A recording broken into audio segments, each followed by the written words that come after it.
Dahulu kala, di masa ketika lautan dan sungai menjadi urat nadi perdagangan dan penghubung antar wilayah, perjalanan melalui air adalah cara paling praktis untuk mengangkut barang dalam jumlah besar. Kapal-kapal yang berlayar di perairan luas mampu membawa muatan jauh lebih banyak dibandingkan kereta kuda atau rombongan kafilah di daratan. Karenanya, tempat-tempat strategis di jalur pelayaran, seperti muara sungai atau teluk yang terlindung, seringkali berkembang menjadi pusat keramaian, di mana pedagang, pelancong, dan petualang bertemu, menjalin cerita, dan menukar harta. Pada suatu hari yang cerah, di tengah hembusan angin laut yang kencang, sebuah kisah menarik terukir. Sekelompok bajak laut dari negeri Tiongkok, yang dikenal akan keberanian dan kelicikan mereka, berlayar dengan 3 perahu layar bercadik megah. Layar-layar sutra mereka berkibar gagah, menantang ombak Selat Bangka yang berkilau di bawah sinar matahari. Dipimpin oleh seorang kapten yang berwibawa,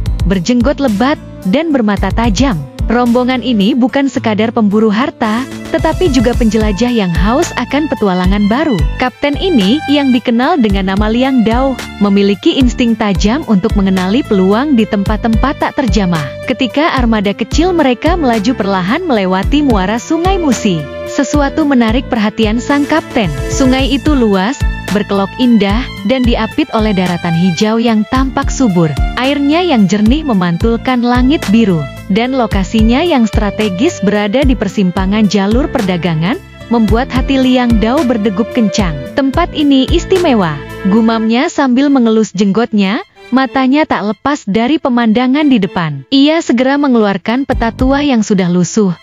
Namun anehnya, Sungai megah ini tak tercatat di sana. Belum ada yang mengklaim keajaiban ini, katanya dengan senyum licik.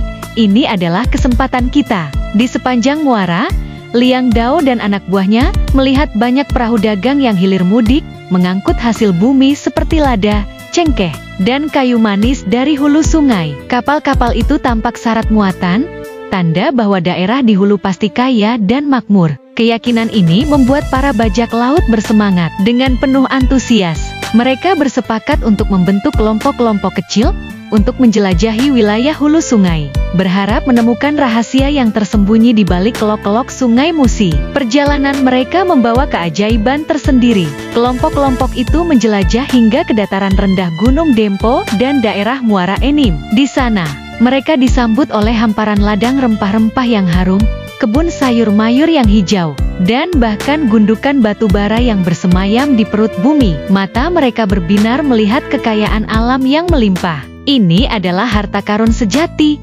seru salah seorang anak buah, sambil memegang seikat cengkeh yang baru dipetik.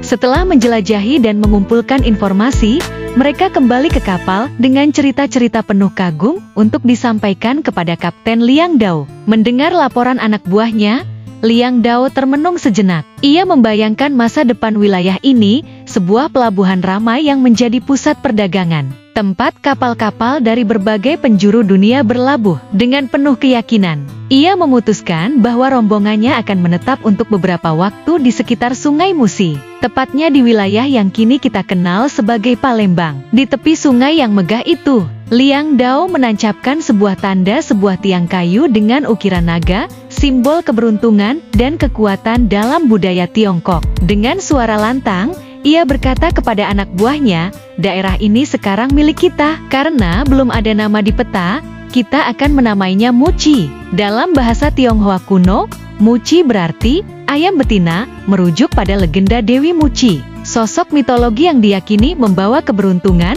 dan kemakmuran bagi manusia. Nama ini dipilih Liang Dao bukan tanpa alasan. Ia percaya bahwa sungai ini akan menjadi sumber keberuntungan bagi siapa saja yang menjejakkan kaki di sini. Ia pun mencatat nama Muci di peta tuanya, menandai kelahiran identitas baru bagi wilayah itu. Kabar tentang Sungai Musi yang kaya dan strategis mulai menyebar bagai angin. Pedagang dari jauh, pelaut dari negeri tetangga, dan bahkan petualang lain berdatangan untuk melihat sendiri keajaiban yang diceritakan. Nama Muci bergema di mulut mereka, namun seiring waktu, lidah-lidah setempat mulai mengucapkannya dengan cara berbeda. Dari mulut ke mulut, dari pelabuhan ke pelabuhan, nama itu perlahan berubah menjadi Musi. Sungai Musi pun resmi lahir di peta dunia. menjadi lambang kemakmuran dan cerita petualangan yang tak pernah pudar. Dan di balik gemerlapnya, nama itu menyimpan jejak seorang kapten bajak laut yang bermimpi besar, menjadikan Muara Sederhana sebagai legenda abadi.